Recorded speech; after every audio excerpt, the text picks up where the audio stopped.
everyone, my name is Alexis, and if you don't know who I am, I'm a floral designer. I created this YouTube channel to help others jumpstart their floral design career. If you love flowers like I do, then subscribe to my YouTube channel and follow me on Instagram at flowersbyalexis for daily flower photos, tips, and hacks. Now, my most popular video to date is how to become a florist in 2020 with no experience. And if you haven't already seen that video, then go watch it right here. In that video, I teach you guys the different ways on how to become a florist, whether that be in person at a flower shop or taking some online classes. Now for me, if this is your first time here, you may not know this, but I have been a floral designer for the last 6 years. I work at a flower shop in my hometown, and there I am the manager and lead designer. A common question that I get asked on my Instagram a lot is how to actually get a job at a flower shop. That is why in today's video, I'm going to teach you guys how to actually get a job at a flower shop, so that way you can finally jumpstart your floral design career. Now, as I stated before, I am the manager at my small town flower shop, and I work very closely with the owner, so I know exactly what they're looking for when it comes time to hire new employees. Now, working as a florist in a flower shop, the number one thing you'll be doing is creating flower arrangements for various occasions. You'll be creating flower arrangements for birthdays, anniversaries, holidays, weddings. There's a million reasons why people send flowers. You need to be hardworking, have a good attitude, and most importantly, don't be afraid to get a little dirty. If that all sounds fun to you and that just sounds like your dream job, here are some ways that you can actually land a job at a flower shop. There are 3 main things I look for in people when I'm hiring. That is your personality, creativity, and your ability to follow directions.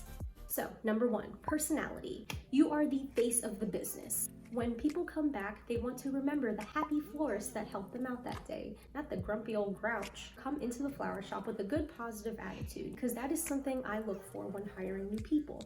I'm looking to see if you are happy, if you are positive, if you are someone that I feel inviting to. Like if you're just shy and timid the whole time, like I'm probably not gonna hire you, because I want someone that is going to be inviting, that's going to be helpful. I want our customers to feel like this is like a home environment, so that way they come back.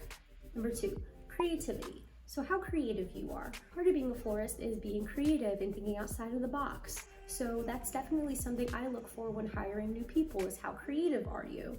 So when they're designing their arrangement, are they just, staying with like one color? Are they trying to venture out and be different? Now, I do understand that most of the time the people that are coming in, they're brand new and they've never done this. So I definitely I'm not like super harsh, like I understand it's your first time. But I am looking for certain things, like do you at least have like the basics down, like how much do I have to teach you? And number 3, how well you can follow instructions. So pretty much as the manager, I end up giving a lot of the other like assistant florists like a lot of tasks to do throughout the day. Something that I look for is how well you can actually follow directions, because throughout the day as a floral designer and just being like even a florist assistant, you're expected to do a lot. Like there's a lot of different moving parts, there's a lot of things happening. So how well you are able to pay attention, follow directions, and complete the task at hand is definitely something that I pay attention to. Practice focusing and completing tasks really well, so that way you can get hired as a florist. Next, we're going to talk about your resume. So this is what's going to really help you get that job at a flower shop. Now, I spoke to a few different florists and I got a few different opinions, but some florists feel like you don't need a resume when entering a flower shop, that you can just pretty much wing it. Other florists believe that you should have a resume. In my personal opinion, I feel like you should have a resume no matter what type of job you are applying for. Even if you're applying to be a dumpster man or you want to, work at Target, like it's important to always have a resume. I think it's very important to always have like a piece of paper with your name and the last 3 relevant jobs to the job that you're applying for on a piece of paper, so that way you can hand that off to your future employers. I just feel like in my experience, people who have had resumes got hired first before the people that don't have resumes. When I'm applying jobs myself, I've noticed that I get calls back faster when I have a resume at the interview. So that's just something that I recommend that you do no matter what job you're applying for. Always have a resume. Now, if you're like me and you want to have a resume for when you go into your job at a flower shop, then this is what you're going to want to put on it to increase your chances of getting hired. If you have ever worked in any of the following, these are definitely things you should be adding to your resume. If you've ever worked in retail, that's definitely something you're going to want to put on your resume to help increase your chances. If you've ever done any garden work, so say you worked at like a greenhouse, or if you've ever worked in like Lowe's or Home Depot, like put that on a resume as well. Customer service, as I said before, that's a huge part of my job. So if you've ever done any type of customer service work, whether that be in person or on the phone, put it on your resume. And last but not least, if you've ever done any type of art jobs, so say you went to school for like art, or say you worked at like a pottery place or something like that, I don't know, just put that on your resume. Anything that has to do with art, that's a great resume enhancer to be a florist, because that means you understand like color theory and you know how to like make things look better. I find that people coming in from like fartsy backgrounds or like any engineering backgrounds, they tend to do floral design really well because they're able to take the experiences from these past jobs and apply them to flowers.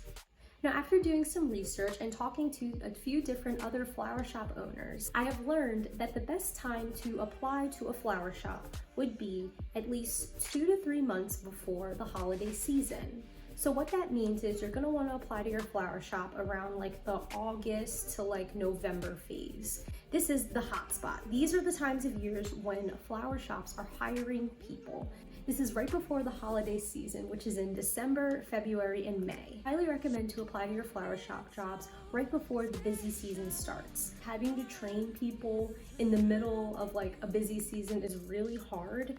So that's why I recommend you go into a flower shop at least 2 to 3 months before the holiday season to help increase your chances of getting a job. Applying to these flower shops in advance before the busy season will give the florists that work there time to train you to be a great florist, so that way by the time the busy season comes, you're already trained, like you have an idea of what you should be doing, and it'll make things a whole lot less stressful for you. The flower shop in my hometown, we don't really do that many weddings, so I find that the summers tend to be a little dry for us. Best time of year for the flower shop that I work at in my hometown seems to be during like the holiday season. So it really all depends on the store. I would really just do research on the flower shop that you want to work at. Just see like the type of volume they have. You know, you don't want to apply to like a super busy flower shop.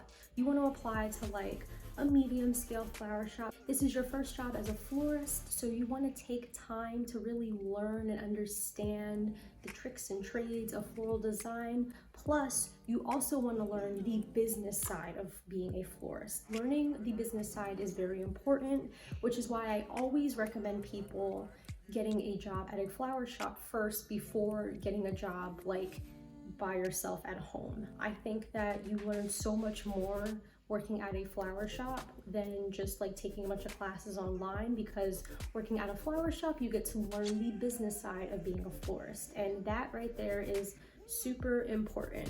So I hope you guys learned a thing or two today. I hope you guys take the little tips and tricks that I have taught you and you apply them. The tips and tricks that I shared with you today will definitely help increase your chances on getting a job at a flower shop. I hope you guys liked this video. Don't forget to like, comment, and subscribe. Follow me on Instagram at flowersbyalexis, and I will see you all soon with another video. Bye!